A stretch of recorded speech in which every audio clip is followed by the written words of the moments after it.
திருச்சி மணப்பாறை மாட்டுச்சந்தைக்கு பெரும்பாலான வியாபாரிகள் வராததால் மாடுகளின் விற்பனை அடியோடு முடங்கியுள்ளது. விலங்குகள் நல அமைப்பினர் கெடுபிடியால் பாதிக்கப்படுவதாக விவசாயிகள் குற்றம் சாட்டியுள்ளனர்.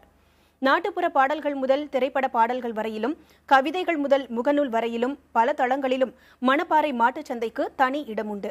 இங்கு செவ்வாய்க்கிழமை தொடங்கி புதன்கிழமை பிற்பகல் வரையில் மாட்டுச்சந்தை நடைபெறும். வாரந்தோறும் 2000க்கும் மேற்பட்ட மாடுகள் விற்பனையாகும் என்பதால் கோடிகளில் பணம் புரளும். இவ்வாறு பெயர் பெற்ற மணப்பாறை மாட்டுச்சந்தை விலங்குகள் நல அமைப்பினரின் கெடுபிடியால் பொலிவை இழக்க தொடங்கியுள்ளது. பல்வேறு இடங்களில் லாரிகளில் ஏற்றிச் செல்லப்படும் மாடுகள் விலங்குகள் நல அமைப்பினரால் பறிமுதல் செய்யப்படுவதால் மாட்டு வியாபாரிகள் கடந்த 19ஆம் தேதி முதல் வேலை நிறுத்தத்தில் ஈடுபட்டுள்ளனர். இதனால் மணப்பாறை மாட்டுச்சந்தையில் விற்பனை முழுமையாக முடங்கியுள்ளது. மாட்டு வியாபாரிகளின் போராட்டம் பற்றி அறியாமல் மாடுகளை விற்பனைக்காக கொண்டு வந்த விவசாயிகள் ஏமாற்றம் அடைந்தனர்.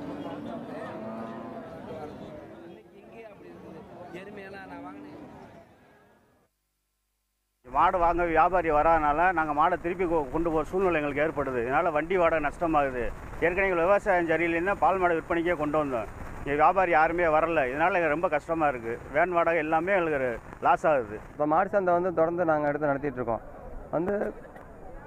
விலங்கு நல வாரியத்தில் இந்த மாட்டெல்லாம் திடீர்னு பிடிச்சி போயிடுறாங்க வண்டியில் ஏற்றிட்டு வந்தால். அதனால் வெளியிலேருந்து வியாபாரி யாருமே வரல.